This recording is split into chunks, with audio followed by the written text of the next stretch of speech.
They said she was wild enough to shoot a man for looking at her wrong. So why in God's name was Jonas Miller riding half a day across the Wyoming territory to find her? The summer of 1875 burned hot across Dust Creek, the kind of heat that made men short-tempered and horses stubborn. Jonas rode through the shimmering streets, his bay-jeeling hooves stirring up dry dust that clung to his boots and coat. He wasn't here for whiskey or women, though that's what most cowboys came to the Broken Wheel Saloon for.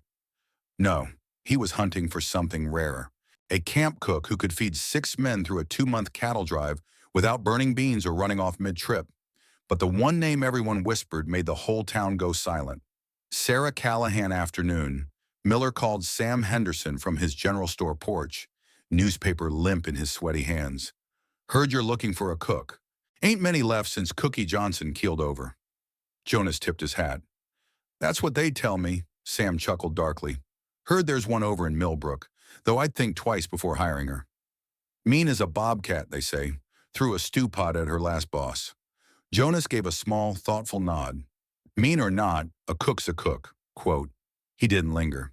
The saloon door swung open as he stepped inside, leaving the glare of the sun behind. The place smelled of smoke and cheap whiskey. A few ranch hands sat at the bar, and old Jake Turner was asleep in the corner, hat over his face. Well, I'll be, drawled Tom Garrett, the bartender, wiping a glass with a rag Jonas Miller in the daylight. What's the world coming to? Need information, Jonas said. Looking for a cook.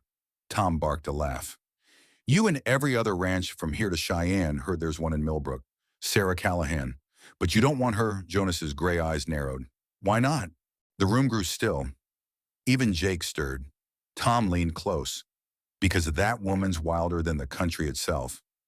Last man who got too friendly near lost an ear. She don't take orders, don't take lip, and sure as sin, don't take kindly to being told what to do. She can cook, though, Tom sighed. Best I ever heard. But she's trouble, Jonas. Real trouble. Jonas drained the water Tom set before him, then adjusted his gun belt. Trouble or not, I'll find her. Behind him, a ranch hand muttered, $10 says she shoots him before he makes it to town.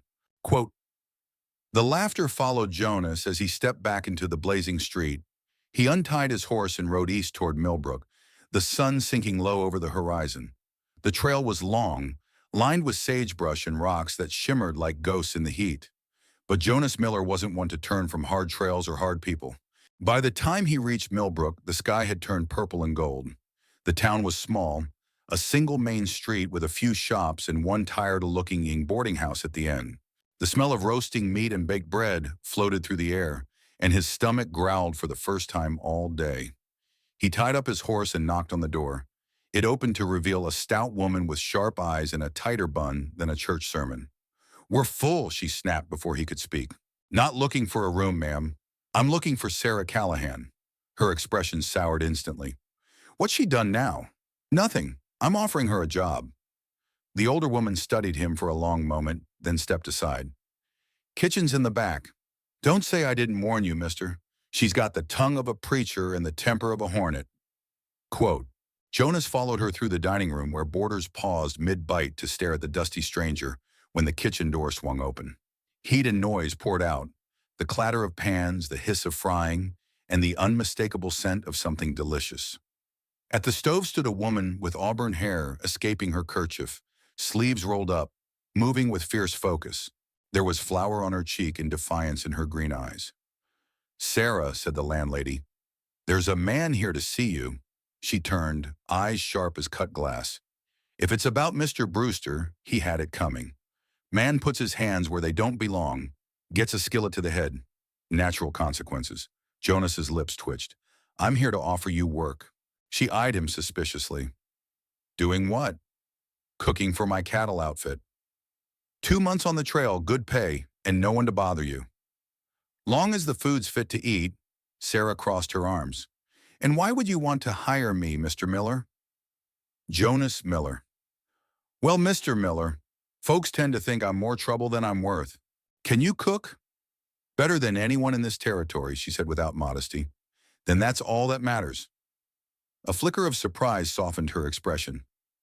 You'll regret it maybe, but I faced worse than a cook with a bad temper. She wiped her hands on her apron. Fine, I'll take it. But I've got conditions. Let's hear them. I bunk separate from the men. I carry my own weapons. And if any cowboy so much as looks at me sideways, I handle it my way. Jonas nodded. Agreed, as long as your way doesn't end in a funeral. No promises, she said, but a smile tugged at her lips. She handed her apron to the landlady, who looked more relieved than anything. I'll be in Dust Creek in 5 days.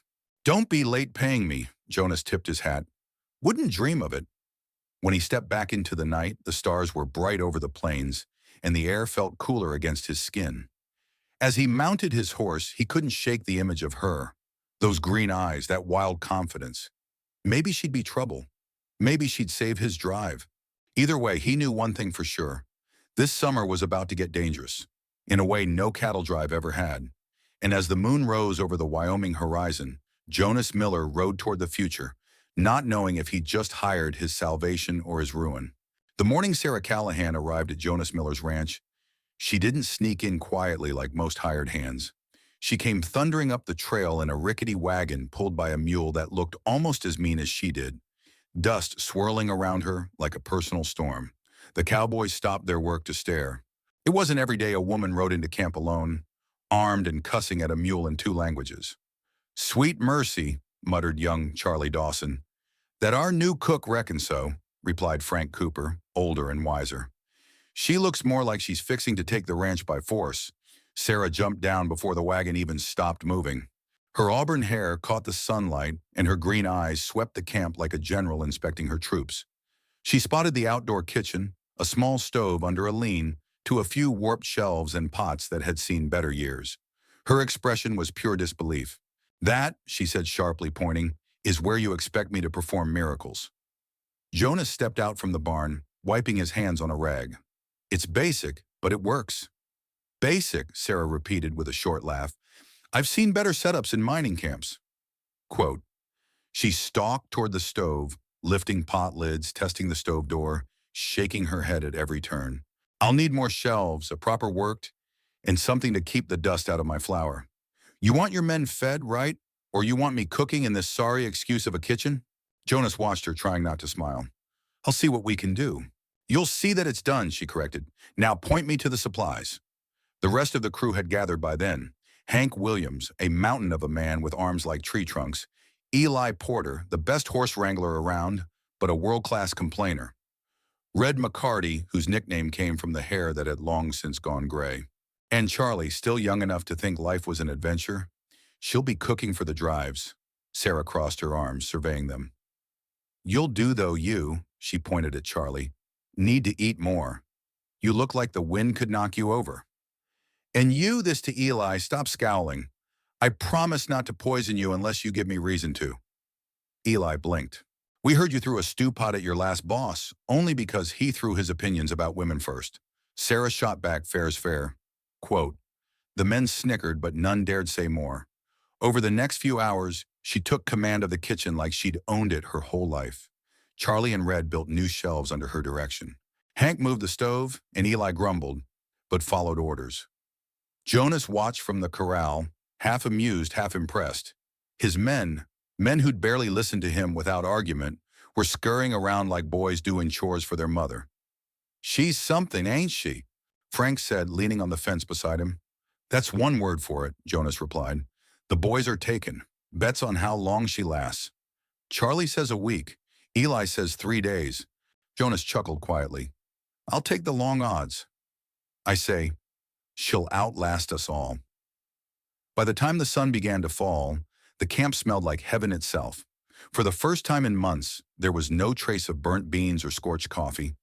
Instead, the air was thick with the scent of real food. Fresh biscuits, beef stew rich with spices, and coffee that didn't taste like it came from a muddy creek. When the dinner bell rang, a new addition, Sarah had somehow found and hung herself. Every cowboy dropped what he was doing. They gathered like moths to flame. Sarah stood by the table, arms crossed. Don't just stand there gawking. Food's getting cold.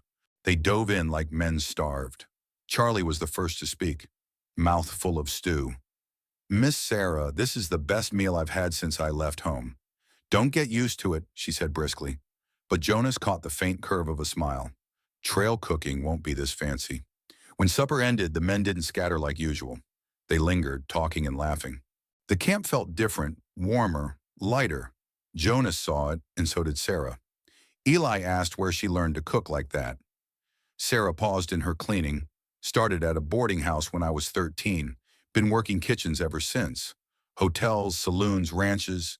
Lost count of how many. I leave when I have to. Why is that? Red asked softly.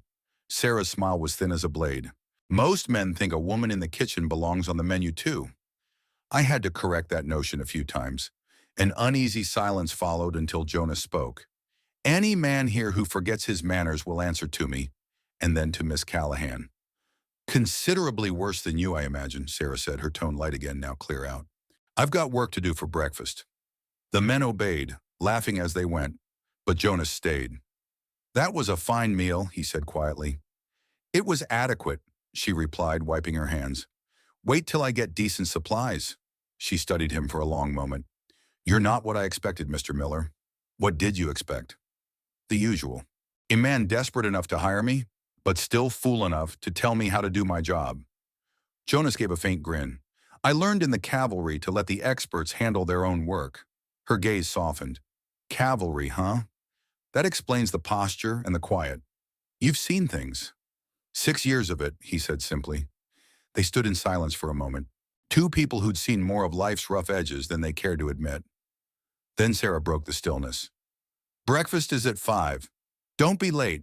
I don't feed stragglers. Jonas tipped his hat. Wouldn't dream of it. That night, the men's laughter drifted through the camp, and the smell of clean smoke lingered in the cool air. But Jonas lay awake staring at the stars. He'd hired a cook, yes, but Sarah Callahan wasn't just a cook. She was a storm that had rolled into his quiet life, unpredictable and alive. And he couldn't decide whether she'd save him or burn him down to ashes. And as he closed his eyes, he knew one thing for certain. This drive this summer would be like none before it, because when the wildest cook in the West joined his crew, peace became a luxury he could no longer afford. The storm came without warning. One moment the Wyoming sky was calm and golden. The next black clouds rolled in like a wall of vengeance. Jonas knew the signs. Restless cattle, a sudden drop in the air. That eerie stillness before chaos. Storms coming fast. He called to Sarah, who was gathering buffalo chips for the evening fire. She glanced up, squinting at the sky. That's going to be a mean one. How far to shelter? Half a mile. Old lion shack by the cottonwoods. They mounted quickly and rode hard. Wind howling around them. Lightning split the horizon as fat raindrops began to fall. The kind that stung when they hit your skin. By the time they reached the shack, thunder was shaking the ground. Jonas checked the inside. Empty except for dust and an old bunk. It wasn't much, but it was dry. Sarah followed him in, her hair plastered to her face, her cheeks flushed with exertion. Well, she said, brushing rain from her sleeves. Home sweet home. Jonas secured the horses and returned, soaked through. Sarah had already lit a fire, her movements quick and sure. The flames threw warm light over the small space, painting her features in gold and shadow. You're dripping on my floor. She teased your floor. Jonas hung up his head. Didn't realize you'd claimed the property already. She smiled faintly and handed him a cloth. Possessions 910N of the law. They sat across from each other, the storm raging outside, the fire crackling between them. For the first time since she joined his crew, they were truly alone. Can I ask you something? Sarah said after a while. Sure. Why'd you really hire me? Don't say it was just for the cooking. Jonas thought for a long moment. Maybe I wanted someone who didn't scare easy. Someone who could stand their ground when the world turned. Means Sarah tilted her head. You could have hired any fool with a skillet. I don't hire fools. She gave a soft laugh, then fell quiet. The firelight flickered across her face, highlighting freckles and a smudge of soot on her cheek. You know what's funny? She said, this is the longest job I've kept in years. Most bosses either fire me or try to own me. You're different. Just trying to get through the drive in one piece, Jonah said. But his voice was low and maybe treat folks right along the way. Her gaze held his. You'd be surprised how rare that is. The thunder roared, shaking the tiny cabin. Jonas saw her flinch slightly before covering it with a smirk. I've been in worse places, she said. just not usually with better company. They shared a small, knowing smile. Jonas finally spoke, his tone heavy. You ever do something you can't take back? Sarah hesitated, then nodded more than once. You? He stared into the fire. There was a time in the cavalry. We were ordered to attack a Cheyenne village. They said it was hostile. It wasn't. I refused the order, and when my commander tried to force it, I pulled a gun on him. Could have been hanged. They discharged me instead. Sarah's voice softened. You did the right thing. Doesn't feel like it. Lost everything I knew that day. She reached out and touched his hand gently. You didn't lose yourself. That's more than most men can say. The fire burned low. Rain hammered on the roof. Jonas looked up at her, really looked, and saw not the wild cook with the sharp tongue, but a woman who'd fought every inch of her way through life and was still standing tall. You're stronger than you think, he said quietly. So are you, she replied. You just hide it better. The storm raged outside, but inside the air felt still, charged, fragile, alive. Jonas wanted to say what he was feeling, but Sarah spoke first. Don't, she whispered. Tomorrow we go back to the world. You're the boss. I'm the cook. Let's not make it more complicated than it already is. He wanted to argue, but she turned away, looking out the small window at the fading lightning. You're wrong, he said finally. You'll outlast every man I've ever hired, maybe even me. She didn't turn around, but he saw her shoulders tremble, not from fear, but from something deeper. When the storm passed, they rode back under a sky washed clean by rain. The air smelled of wet grass and hope. At the edge of camp, Sarah touched his arm lightly. Your secret's safe with me, she said. And yours with me, Jonas replied. For a moment, they stood close enough to feel each other's breath. Then she smiled that wild, reckless smile. Good night, Mr. Miller. Good night, Miss Callahan. He watched her walk away, her silhouette framed by the soft glow of dawn. The storm had passed, but something inside him had changed forever. Days turned into weeks. The cattle drive stretched on, the work grueling, the men tired. But they kept going, and Sarah kept them fed and laughing. She teased, scolded, and cussed like one of them.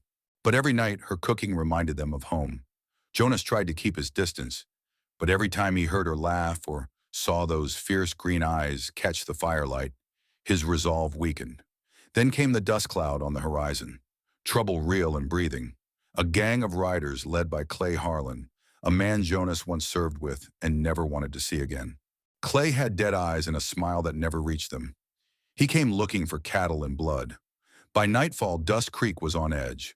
Clay's gang struck before dawn, firing shots into camp, spooking their herd, and killing young Charlie before anyone could react.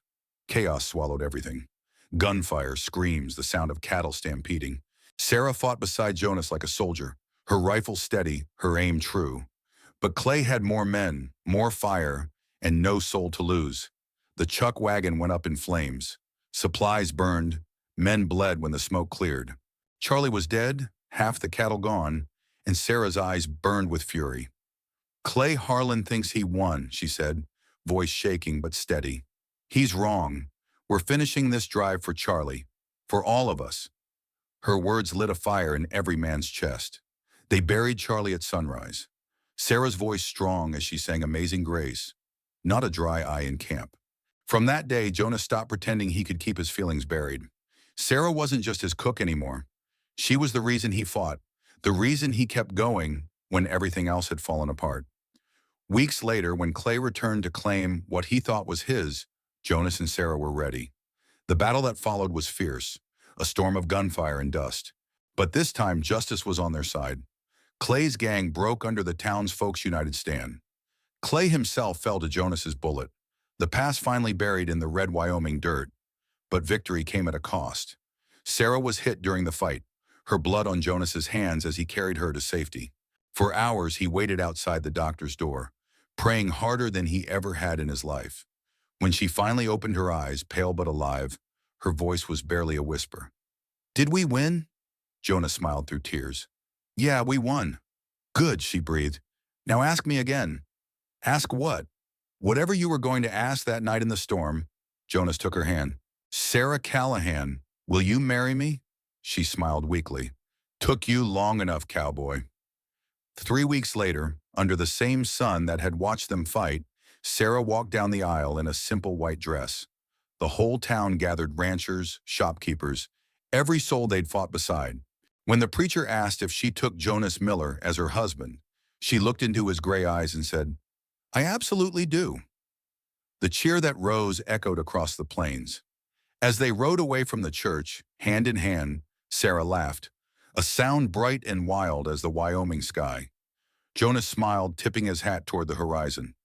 Ready for our next adventure, Mrs. Miller. With you, she said, always.